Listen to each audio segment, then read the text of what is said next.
Hi, I'm Sharon. Welcome back.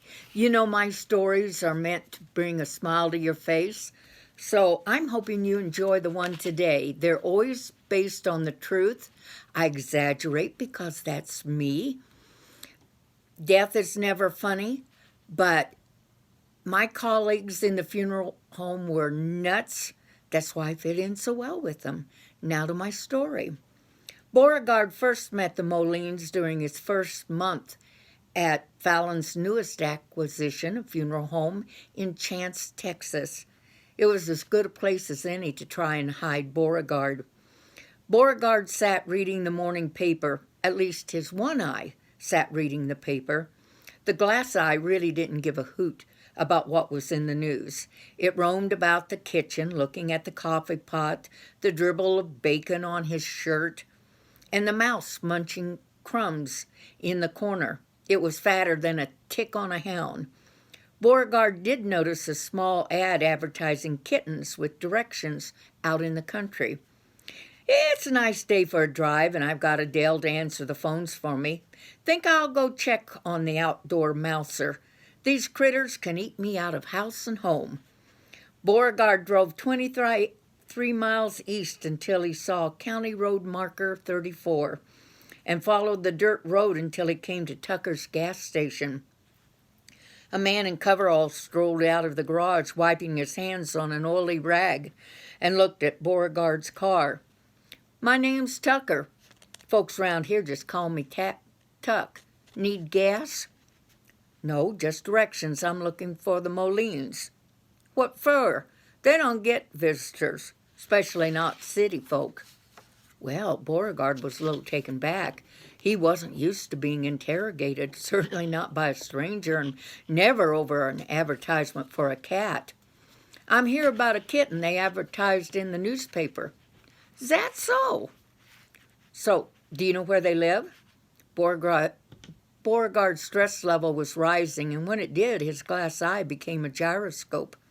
It focused on the long hair in Tuck's left nostril for a moment and then was off to the races, looking at the old pickup parked in the garage, and landed on the mulberry tree overlooking the road.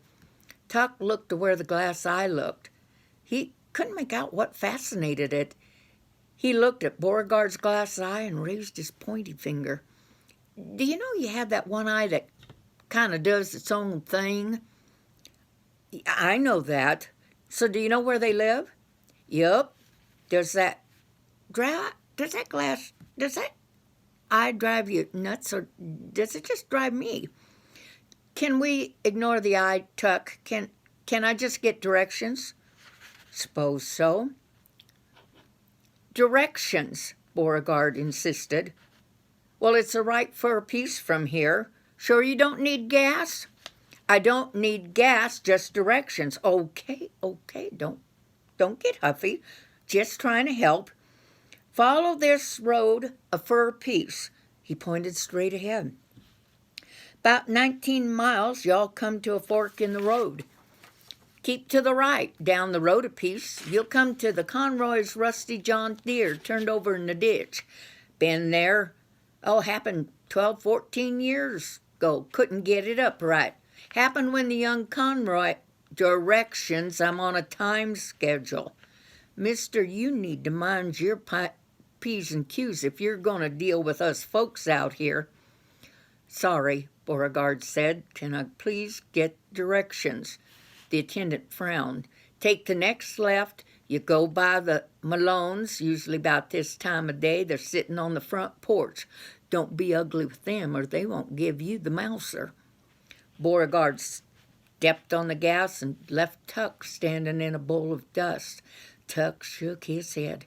"That man ain't worth 2 cents. He's so mean he'd steal the nickels off a dead man's eyes." Tuck's directions were good.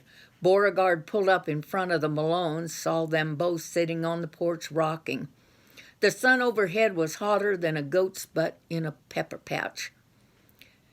The Malones would chew a bit, gaze a bit, and spit over the railing in unison. It was a rhythm, both Clive and Pearlie May. Beauregard saw a sign, "Park your car for 50 cents," nailed on the porch railing. He pulled over and rolled down his window. "What's your sign for?"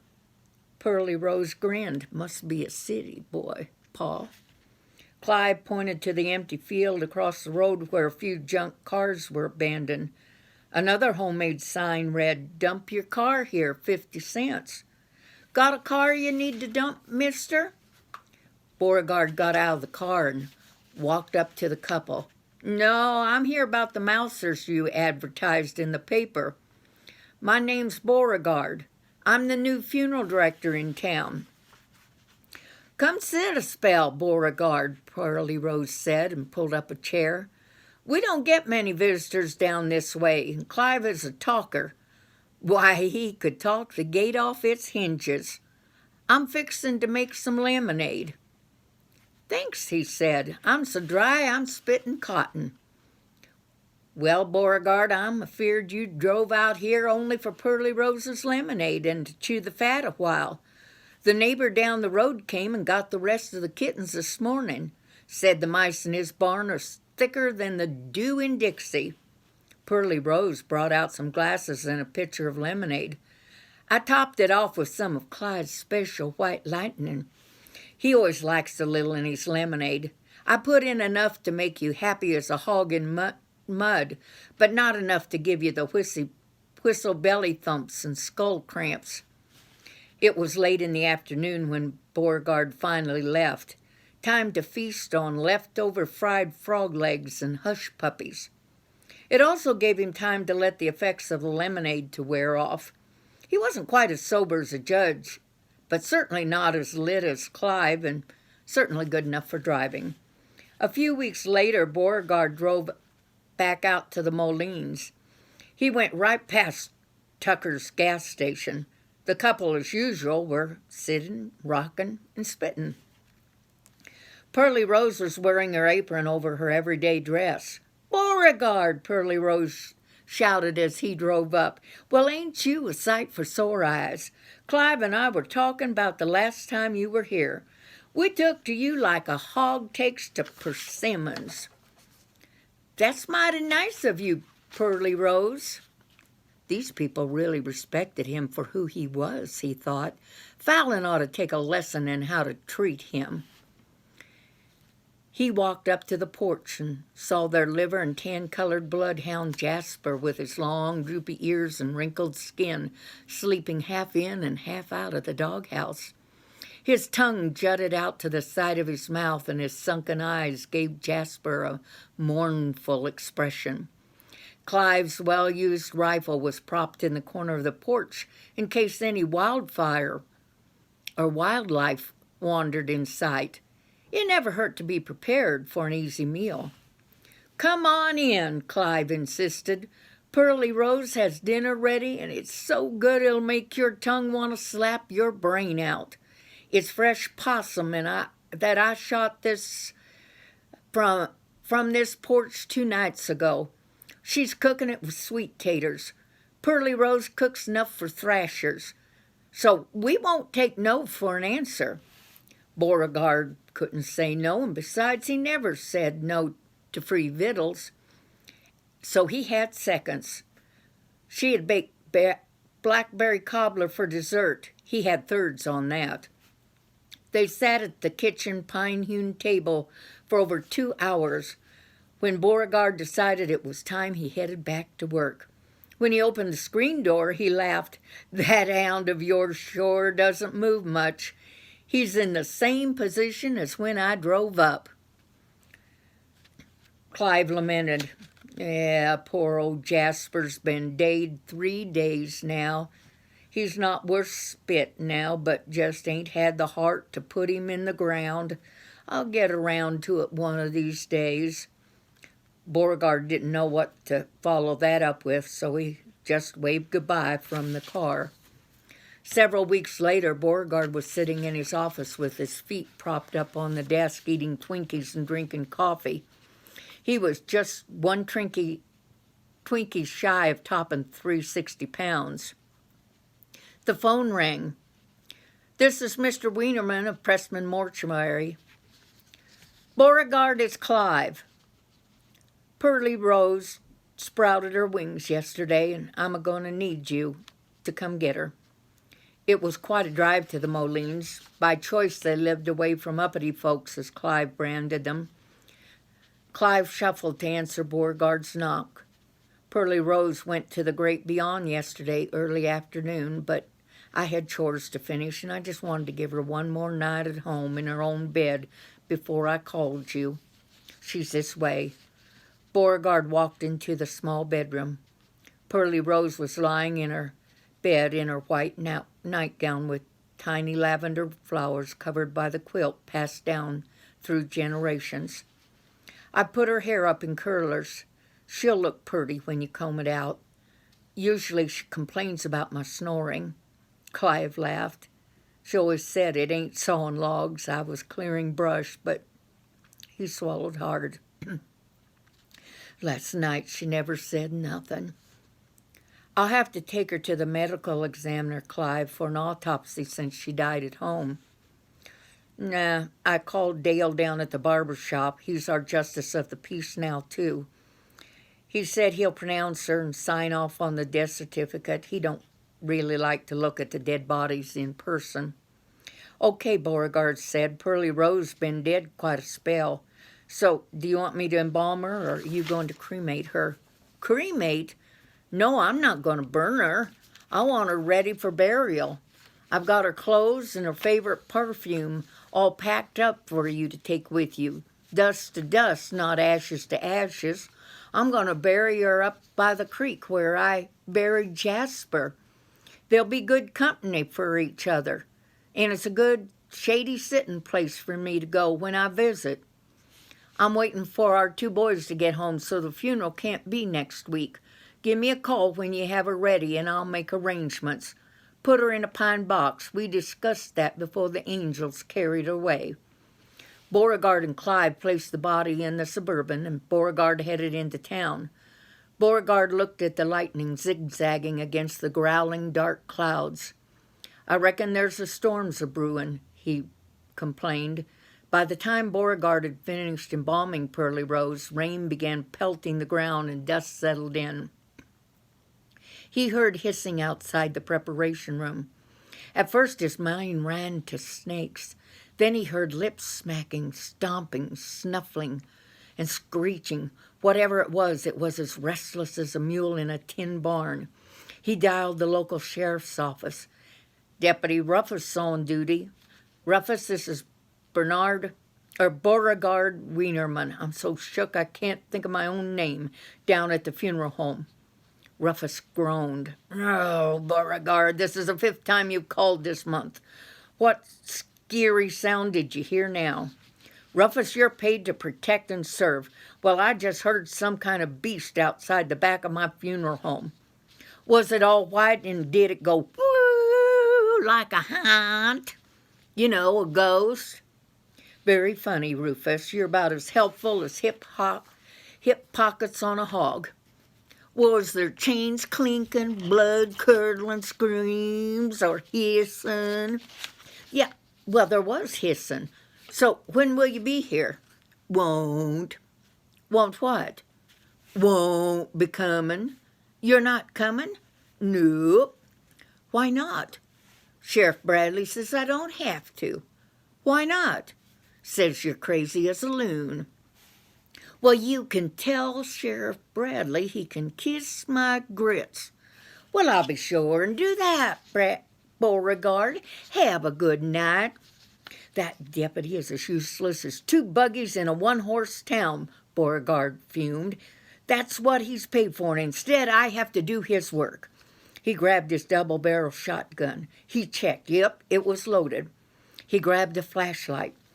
Beauregard stepped on the stoop just outside his preparation door and peered into the duskiness. The scent of rain was dark and heavy. He stepped forward. Movements in the shadow froze him. He could barely make them out, and he counted them. 1, 2, 3, 4, 5, 6, 7. Jumping Jehoshaphat. There were 7 varmints. He aimed his double-barrel shotgun and pulled the trigger. He wasn't sure he made contact, but he knew he got their attention. They were madder than the snake that married the garden hose. They scurried past him into the funeral home, leaving trails of muddy, five-toed footprints on the carpet and furniture. "Tarnation, I'll get every last one of you," Beauregard yelled with his fist in the air. The last one accidentally tripped the door on his way in, and the door flipped closed behind him and locked. Beauregard's funeral home key was inside his office. "That's a fine howdy-do." Beauregard screamed. Beauregard looked through the window. He was fit to be tied when he saw the damage the family of skunks were doing to the funeral home. The critters' anal glands were loaded and pumped for action. Their pucker strings were tight and ready to rip. The angry little creatures, Mama, Daddy, and 5 siblings, 7 of them in total, sprayed their behinds off as soon as they entered the funeral home. The crack of the shotguns sent them into a soaking frenzy. They spritzed the funeral, foamed the curtains, sprinkled the carpet, and of course showered Pearly Rose, who wasn't bothering them a bit, just resting in her pine casket. That seemed like adding insult to injury. Obviously, Pearly Rose wasn't bothered by the stench, but anyone who came to visit her would know she smelled like she wanted to be left alone. He fished through his pockets. Good thing he had his car keys on him, but he'd have to drive home to get his spare funeral home key. "Dag nabbit," he muttered into the darkness. Beauregard stopped at the local Dairy King for a malted before he drove back to the funeral home. He opened the door, coughed, hacked, and slammed the door shut. The smell was as welcome as an outhouse breeze. He'd have to wait until morning until he could get a gas mask and Google information on getting rid of a skunk stink. For now, the skunks could just sleep in the mortuary. They'd already sprayed their little black sacks out. The next morning, Beauregard drove down to Harley's Hardware and bought a mask and a net to catch skunks. Then he trucked down to the grocery and bought 5 gallons of tomato juice. "You going to throw a party, Mr. Wienerman, Maybelle?" the clerk asked. "No, I got skunk problems. That's what my granny always used to use on our pets when the polecats sprayed them." "Uh-huh. Skunk spray your dog?" Maybelle asked. Not exactly." "Cat?" "Not really." "Guinea pig?" "No." "Hedgehog?" No." "Canary?" "Maybelle, can you put a rush on it? I'm in a hurry." Sure, Mr. Wienerman. Y'all have a good day and come back real soon now. You hear?" Yeah, Beauregard grumbled. He pulled up to the back of the funeral home, geared up in his mask, and entered through the back door. He threw open all the windows. "Those little demons downloaded on my carpet in the middle of the night." He took Pearly Rose back to the preparation room, placed her on the embalming table, and undressed her. He figured that if tomato juice worked to remove skunk smell on animals, it should work on her. "Pearly Rose, bless your heart, you must have fell out of the ugly tree and hit every branch on the way down. You've got more wrinkles than Carter's got little liver pills." He scrubbed her down with soap and water and then smothered her from head to toe in tomato juice. "I'm going to let you steep in this juice while I track down those varmints in the funeral home before they do any more damage." Beauregard went into his office and Googled skunk stench. He read, "It can last for 2 weeks to a month or more if left untreated." He gasped. Pearly Rose was on her own. He had ice in his veins. He crouched out into the mortuary wearing his mask and holding his nets. He couldn't let them hang around like hair in a basket. He had to get rid of them now. He headed to his small chapel. A sneer enveloped Beauregard's face when he saw the snout of the black and white striped, ambling form crossing in front of him. Cautiously, the fiend sat up on his hind legs, facing Beauregard like it was high noon at the old K Corral. Beauregard stared into the polecat's steely black eyes. Well, Beauregard's one eye stared. The other eye was roaming the room for other skunks, checking a crooked candle stand and eyeing a piece of chewed gum in the corner by an antique spittoon. The skunk was perfectly still. He was ready. Beauregard's glass eye twitched. The skunk fluffed its fur and shook its tail. Beauregard took one step forward. The skunk stood his ground. "All right, polecat, there's no place to hide," Beauregard threatened. "This can go down easy or it can go down hard, but you're going down." The skunk screeched back. It was difficult to tell who was the predator and who was the prey. Beauregard sidestepped to the left. The skunk matched him. Beauregard took one step forward. The skunk dug his claws in and stared straight ahead. Beauregard slowly lifted his net, ready to pounce. At that very moment, the skunk danced in the air and pulled a 180. He shot his bushy tail 90 degrees in the air, aimed and hurled out a blue bomb. Beauregard screamed a long, piercing bellow. He couldn't think. The flight or fight involuntary function of his brain's nervous system kicked in. He ran. Outside, he threw off his mask and gasped to breathe. A glint was in the eye of the skunk. The war might not be over, but he had won this battle. Beauregard knew he had to have help. He dialed Fallon. "Fallon, I don't know how it happened," he lied, "but a couple of skunks or so got in the mortuary last night. I found them in there this morning." Beauregard didn't intend to give Fallon the entire story, nor to raise Fallon's or his blood pressure. "I'm going to need help to get rid of them." "Oh, there's no pest control in chance. I already checked." "All right, I'll send down a pest control group from Dallas this morning to get them." "And," Beauregard continued, "I'm going to need Bessie May and Granger." "Why?" Fallon wanted to know. "Well, they've downloaded skunk skittles all over the funeral home, and I've got a family coming in." Beauregard neglected to say that they wouldn't be coming in for several days. "You know, I'll need to give Bessie May a good reason," Fallon said. "I need help with the body. She needs Bessie May's expertise with cosmetics. Oh, and you might tell them to wear work clothes, not suits. It's a little gamey in here after those skunks have been here all night." Fallon's voice rose. "Did they spray anything?" "Well, I'm not sure. One might have, just a little," Beauregard lied. "But I've got all the windows open, so it should be just fine by the time they get here." Beauregard told lies so often that even he believed them. It was sweltering hot in Dallas. Fallon called Bessie May and Granger on the intercom. "You wanted to see us?" Bessie May asked. Fallon frowned. "Well, I hate to do this, but I just got off the phone from Beauregard down in Chance. He's got a body to get ready for viewing.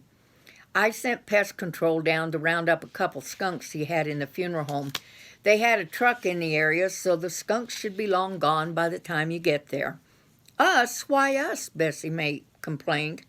"He needs Granger to help him clean up and you to help with cosmetics." "Okay," Granger said, "we're on it."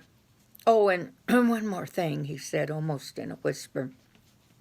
"He said to bring work clothes, not suits." "Work clothes? Why?" Bessie May knew there had to be more to the story. "One of the skunks might have done a little spraying, but he's airing it out now." Bessie May looked at Granger. "That fries my biscuits. I'm tired of dealing with his shenanigans. I'm going home and change into work clothes. I don't trust Beauregard. I'll meet you back here." Shortly before 10, they were on their way. They pulled up in front of the funeral home and chanced just in time to see a truck with the words "Pest Control" splattered across the side of the truck, pulling away. Granger said, "Well, that didn't go as quickly as Fallon thought." With Beauregard, nothing ever does, Bessie May said.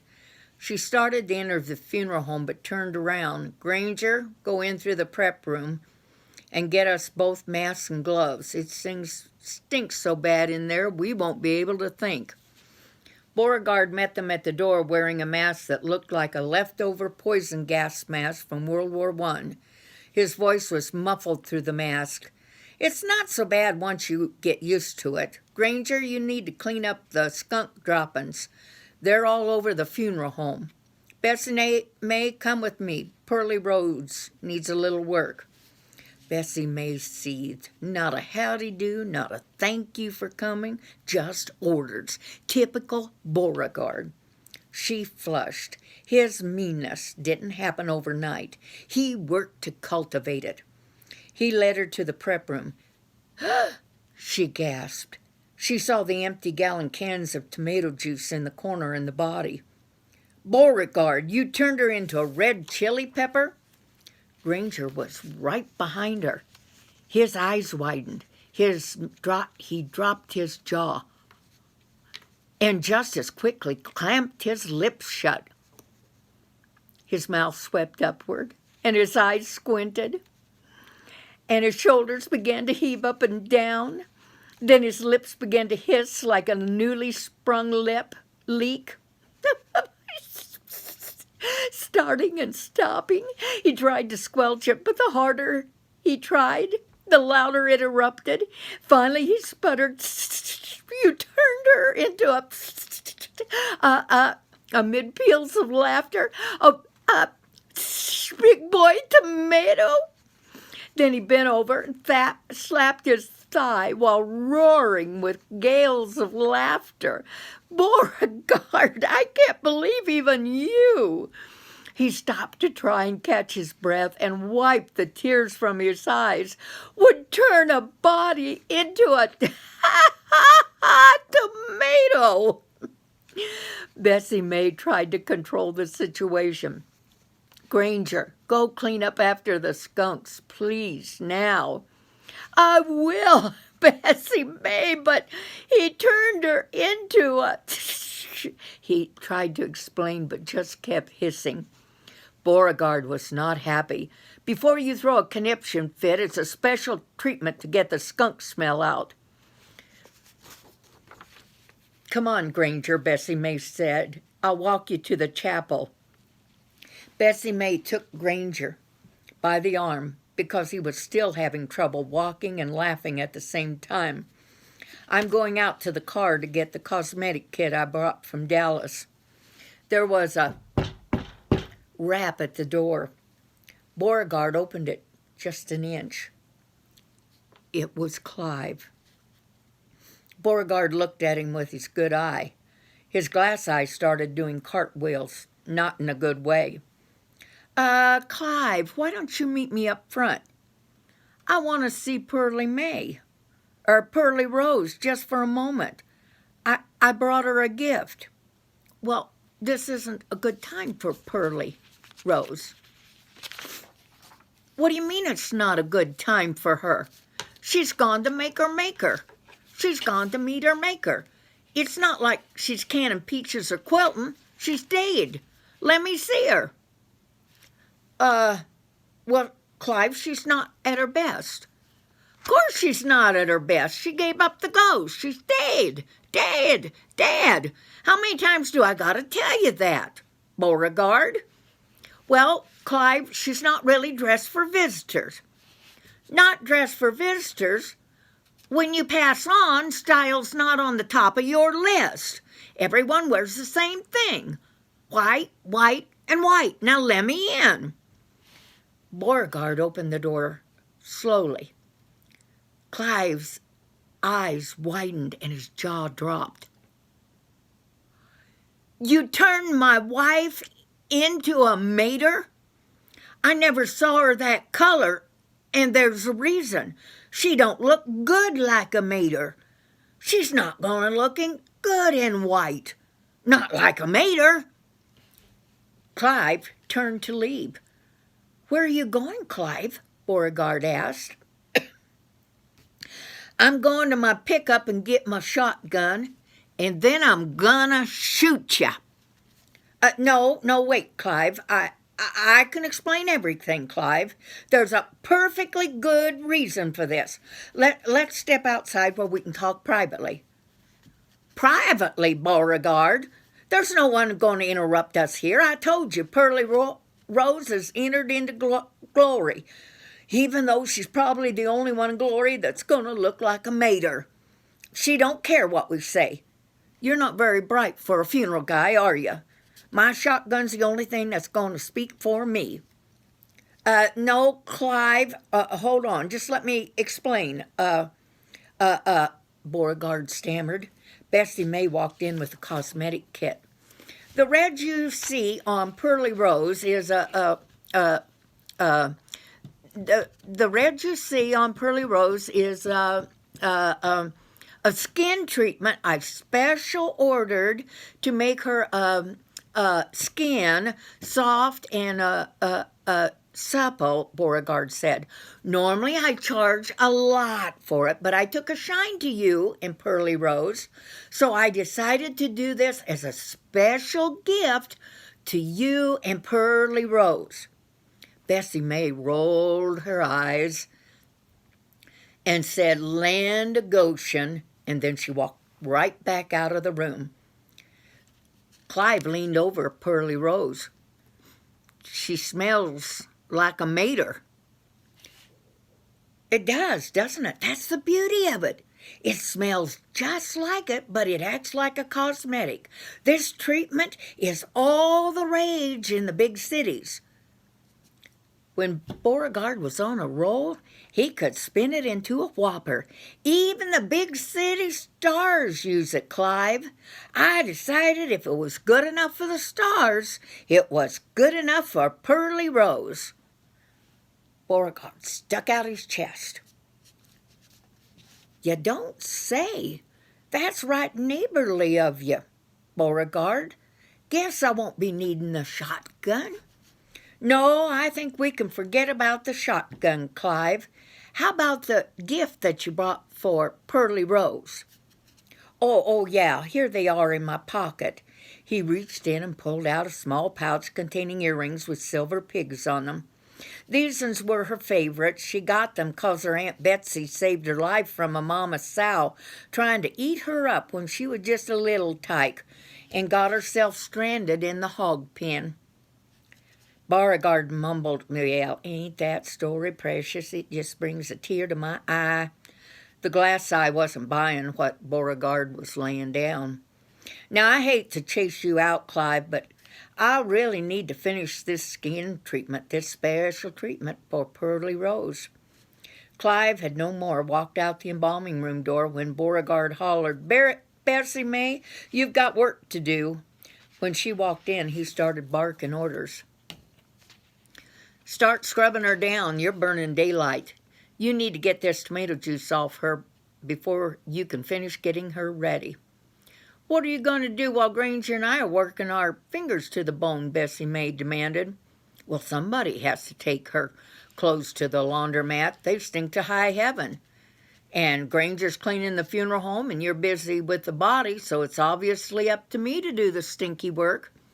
He figured that there'd be time between the wash and dry cycle to hit the barbecue pit for ribs. There wouldn't be time for Bessie May or Granger, but to tell you the truth, both of them could stand to lose a pound or two. Bessie May was so contrary she could have floated upstream, but she started cleaning Pearly May. The red was in the body's eyes, her ears, her nose, her fingernails, everywhere. She used plenty of soap, fingernail brushes, and Q-tips. What a mess. She was so mad she could have chewed up nails and spit out a barbed wire fence. Beauregard returned more than 2 hours later. He was full as a tick. He strolled into the prep room. Bessie May was finishing up Pearly Rose's cuticle beds. "What's taking you so long, Bessie May?"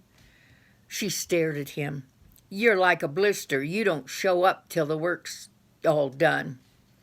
Hey, watch your mouth, Missy. Working guarantees you a paycheck. It's a good thing. You need to put her hair up in rollers so it curls. That's how it was before you washed her. Bessie May gritted her teeth. Then he went to find Granger. Are you about through cleaning? I'm waiting on you to work on the casket. It's a pine box. I want you to rip out the cloth interior. I'll go buy some more, and tomorrow when you come, you can replace it. Staple it in. Granger raised his voice. Tomorrow? Yeah, I'll get some spray for you to spray down the funeral home to get rid of this smell while Bessie May does the body's hair and dresses her. Beauregard sighed. I'm so tired I'm dead on my feet. I worked myself to the bone today. I've been busier than a one-legged man in a butt-kicking contest. Granger bit his tongue to keep from saying what he was really thinking. The next morning, Bessie May and Granger returned to Chance. It was after Fallon had received the bill from the pest control for 7 skunks, not 2. Beauregard was still on the phone. Oh, why no, Fallon. I had no idea that there were more than 2 polecats in here. The tomato juice that Bessie May had to clean, well, to be honest, that did seem like a really good idea at the time. No, I definitely won't do that again. The muddy paw prints and the skunk downloads all over the funeral home, well, that wasn't my fault. Yes, there will have to be a minimal amount of upholstering redone in the funeral home, but I guarantee when the family comes in later this afternoon, they will praise your funeral home and you for its excellence. When? Well, Clyde Malone is coming in at, let me check here, at 3 this afternoon. Beauregard hung up the phone and mopped his brow. Immediately he dialed Clive. Clive, do you mind coming in this afternoon at 3 so we can finish up everything for Pearly Rose? Fine. See you then. Granger finished stapling the cloth in the pine casket. Here's your piggy earrings, Miss Pearly, Bessie May said affectionately as she finished dressing and casketing Pearly Rose. Right before 3, Beauregard drenched her in her favorite perfume. Clive walked in the front doors of the small chapel with his 2 boys. Her hair looks nice. I wasn't sure I'd done the curlers right. Oh, you did a mighty fine job on her hair, Clive, Beauregard said. Granger stiffened. Bessie May grabbed his arm. It's okay, Granger. Clive leaned down to kiss her cheek. Her perfume smells different now. Not sure why. It's somewhat the same, but about as welcome as a wet shoe.